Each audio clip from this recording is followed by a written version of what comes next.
자, 그 다음에 우리가 볼 거는요, 대한민국 임시정부의 활동과 관련된 사항을 한번 점검해 보도록 하겠습니다.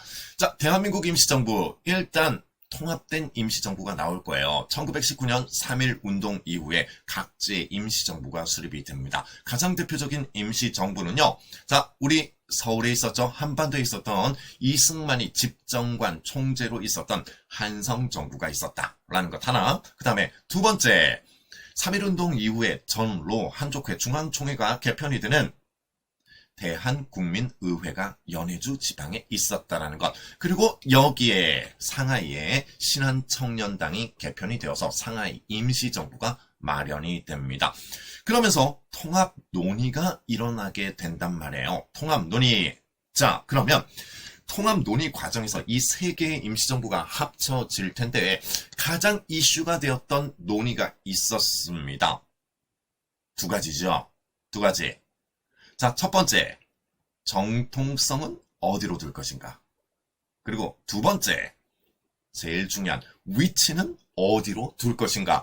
요 두 가지 논리가 충돌을 하게 된다는 것. 자, 의외로 정통성 논리는 쉽게 가결이 됩니다.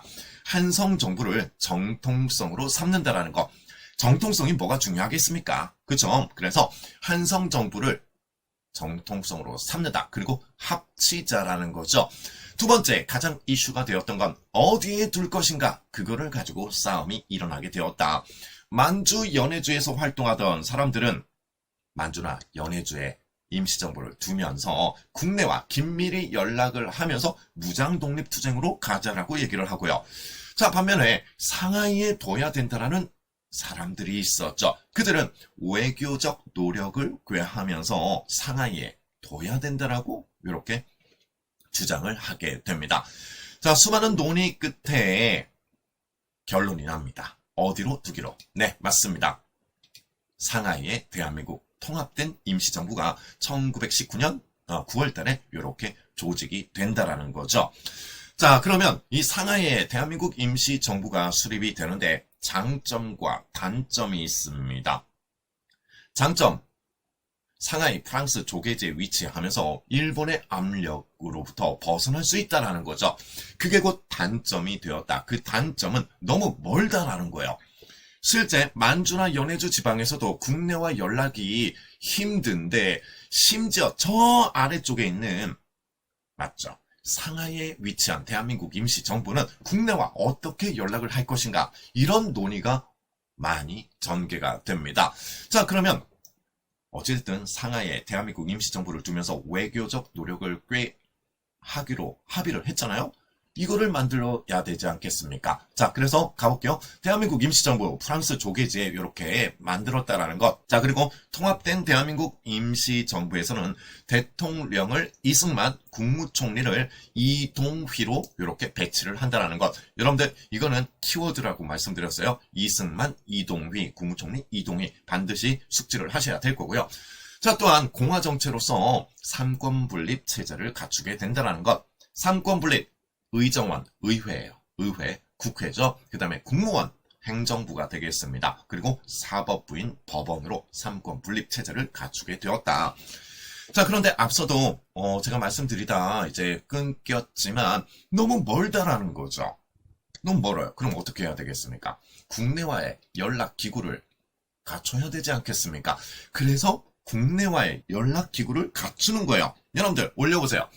자, 대한민국 임시정부 국내와의 연락기구 두 개를 갖추게 됩니다. 인적 자원과 물적 자원을 옮기는데 활용이 되는 그 조직이 되겠죠.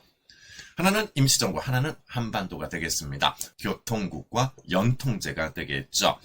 자, 그래서 대한민국 임시정부, 상하이 임시정부와 국내와의 연락기구, 교통국과 연통제가 있다라는 것. 하나, 문제가 생깁니다. 결국 일본의 발각이 된다라는 이런 문제점이 생기기도 하고요. 자, 그리고 또 한번 기억을 더듬어 보셨으면 좋겠습니다. 제가 만약에 부산 지역에서 독립운동을 하고 있어요. 부산 지역에서 독립운동하고 있으면 나 독립운동 하고 싶다. 어디 찾아가면 된다라고 말씀드렸습니까? 백산상회. 그리고 만주에는 뭐가 있었을까요? 이런 일종의 유령회사라고 제가 강의 중에 하는 용어니까 만주에는 이륜양행이 설치가 된다는 것 맞습니다. 만주의 이륜양행, 그 다음에 부산의 백산상회를 두어서 인적 자원과 그 다음에 물적 자원을 이렇게 옮기는데 도움을 받았다라는 거죠. 1921년입니다. 교통국과 연통제가 완벽하게 일본에게 발각이 되면서 붕괴가 되어 버렸다라는 것. 몇 년이라고요? 1921년입니다. 교통국 연통제 붕괴 이후 무조건 얘가 나오겠죠. 임시정부는 고립이 될 것이다. 염려하던 게 나온 거예요. 국내와의 연락을 할 방법이 없어졌다라는 거죠. 자, 그러면 이런 상황 속에서 임시정부는 고립이 되었고 임시정부에 큰 위기가 나타나게 됩니다. 그럼 어떻게 해야 되겠습니까? 이런 고립에서 벗어나고자 무언가 액션을 취해야 된단 말이에요. 그러면서 1923년 국민대표회의가 소집이 됩니다. 국민대표회의 소집 1923년 신채호 선생이 주도를 한다라는 거죠. 자, 물론 큰 이슈도 있었습니다. 국제연맹의 이승만이 우리나라를 통치해달라고 미국 대통령에게 국제연맹 위임 통치 청원서를 올렸었단 말이에요. 그 종이를 흔들면서 신채호 선생의 한 말이 있었죠. 이완용은 있는 나라를 팔아먹었고 이승만은 없는 나라를 팔아먹었다. 그러면서 어쨌든 국민대표회의를 소집해서 임시정부의 방향성에 대해서 논의를 하게 됩니다. 자, 그런데 문제가 생겨버렸어요. 분열이 됩니다. 분열, 창조파. 자, 옆에 보이는 분이 누굽니까? 신채호 선생이 주도했던 창조파. 임시정부는 이미 수명이 다했다. 새로운 곳으로 가자라는 거예요. 그래서 무력으로 한번 으쌰으쌰 해보자. 개조파 아니다. 개조해야 된다. 여전히 외교 중심이 되어야 된다라는 거죠. 자, 이렇게 창조파와 개조파가 대립을 하게 되면서 결국 분열이 되어버리면서 오히려 임시정부는 더 분열기를 맞이하게 된다라는 것. 아쉬운 상황입니다. 무장 독립투쟁도 옳고 외교 중심도 옳은데요. 이렇게 대립했다라는 게 참 좀 안타깝죠. 뭐 그렇습니다. 자, 그러면 이 국민대표회의 소집 이후에 겨우겨우 임시정부를 이끌어 나갔던 분이 있으니 그분이 이제 김구 선생이 된다라는 거죠. 그 뒤 상황을 보도록 하겠습니다. 자, 여러분들 상하이 시기예요. 제가 요 2-1에서 대한민국 임시정부의 활동을 얘기하면서 상하이 시기, 이동 시기, 충칭 시기로 임시정부를 좀 나눠 놨습니다. 그러면 상하이 시기와 관련된 어떤 내용을 좀 살펴보면요. 1925년입니다. 지금 임시정부는 갈팡질팡 거리고 있단 말이에요. 이승만을 탄핵시켜 버리게 되겠습니다. 제 필기노트에 보면 이승만 탄핵 주문이 들어가 있습니다. 25년. 이승만 대통령은 임시정부의 대통령이었지만 미국에서 주로 활동을 하게 됩니다. 이런 위기 상황에서도 나타나질 않아요. 그래서 탄핵을 시키고요. 2대 대통령으로 박은식 선생이 올라가게 된다. 허나 박은식 선생이 너무 고령이었다. 그래서 개헌이 나타나게 되는 거예요. 그게 1925년 국무령 중심의 개헌이 되겠습니다. 일종의 내각 책임제를 가동하게 된다. 그러면서 국무령으론 이상룡 선생과 김구 선생이 이렇게 또 배치가 되기도 한다라는 것. 자, 그리고 또 온갖 노력을 꾀하는데 침체기를 막을 수가 없었어요. 그래서 1927년이 되면 국무위원 집단 지도체제를 가동하게 된다라는 것. 네, 어려웠단 얘기가 되겠습니다. 이때 백범 김구 선생이 백범 일지에서 이런 얘기를 하죠. 청사 유지비도 없었다라고 얘기를 한다라는 것. 안타깝죠. 그러면서 이제 중요한 임시정부의 어떤 활력이 되는 사건이 일어나게 됩니다. 그게 이동식으로 넘어가기 전 사건이 되겠는데요. 1931년 김구 선생이 한인애국단을 조직하죠. 그래서 이봉창 의거 이후에 1932년 윤봉길 의거가 나타나게 된다. 자, 여러분들 윤봉길 의거 무슨 사건이라고 얘기했죠? 윤봉길 의거 몇 월 며칠 이게 중요하다라고 말씀드렸었죠. 4월 29일. 그래서 사료나 자료에서는 4.29 사건으로 나오는 거예요. 4.29 꼭 알아둬야 돼요. 결국 이런 윤봉길 의거 이후에 국민당 정부의 지원을 받게 되면서 국민당 정부와 함께 이동을 하게 된다는 것. 뭐 물론 이동 시기에는요. 일본에게 쫓김을 당하게 되면서 큰 활동은 일어나진 않습니다. 물론 1935년 한국국민당이 만들어지긴 하지만요. 그건 추후에 보도록 하겠습니다. 자, 그러면서 이제 이동 시기를 거치면서 1940년 충칭으로 들어가기 전이었어요. 자, 뭐라고요? 충칭으로 들어가기 전 정당 하나를 만들어요. 충칭으로 들어가기 전, 직전 1940년 한국 독립당이 만들어지는 거죠. 제가 이렇게 설명했죠. 원래 대한민국 임시정부 안에는 정당이 3개가 있었다.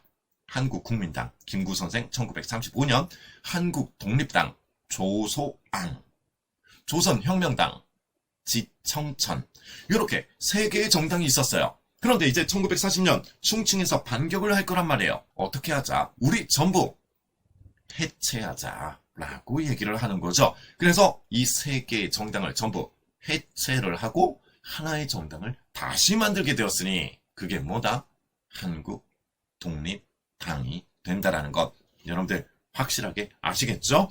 한국 독립당을 만들고 결국 충칭으로 들어가게 됩니다. 자, 그러면서 충칭 시기, 우리의 반격 시기가 나타나게 된다라는 것. 충칭 시기, 이거 순서 반드시 중요하다라고 말씀드렸습니다.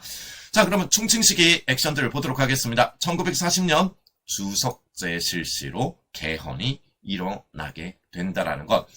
당연히 누가 주석이 되고요? 김구 선생이 주석이 됩니다. 강력한 권력을 가지고 임시정부를 이제 이끌어 나가게 되는 거죠. 그리고 또한 광복군이 창설이 된다. 한국 광복군, 누구의 지원을 받아서? 중국 정부의 지원을 받아서 한국 광복군 창설. 여기에 총사령관이 누구다? 지청천이 된다라는 것. 지청천의 다른 이름은 이청천입니다. 이청천과 지청천은 동일인물이에요. 동일인물.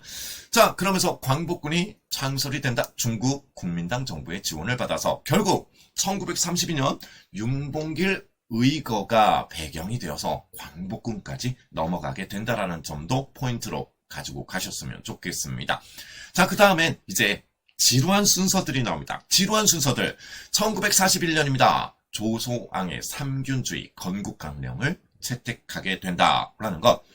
삼균주의 잠깐 살펴보도록 하겠습니다. 정치적 균등, 보통선거를 실시하자. 경제적 균등, 토지를 분배하자. 교육적 균등, 의무교육을 실시하자. 이렇게 된다면 인균, 사람과 사람이 균등해질 것이고 나아가서는 족균, 민족과 민족이 균등해질 것이다. 그리고 더 나아가서는 국균, 나라와 나라가 균등해질 것이다. 이게 조소왕의 삼균주의 건국강령 채택 연도 필수 1941년 아시겠죠? 자, 그리고 대일 대독 선전포고를 단행하게 되고요. 그리고 1938년에 만들어졌던 김원봉이 주도했던 중국 관내 최초의 한인 부대 조선의용대 김원봉이 일부를 이끌고 광복군에 합류를 하게 되면서 광복군의 화력은 더욱더 강해지게 된다는 것.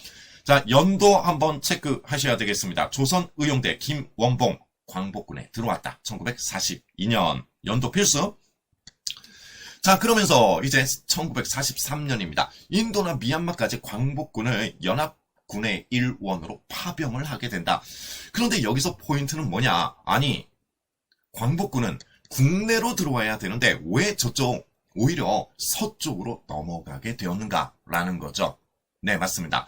이 광복군이 만들어질 시점에 중국 정부의 지원을 받았다라고 말씀드렸죠. 그래서 중국 군사위원회에 허락이 있어야 됐던 거죠. 한마디로 광복군을 중국 애들이 컨트롤하고 있었다. 그게 44년까지입니다.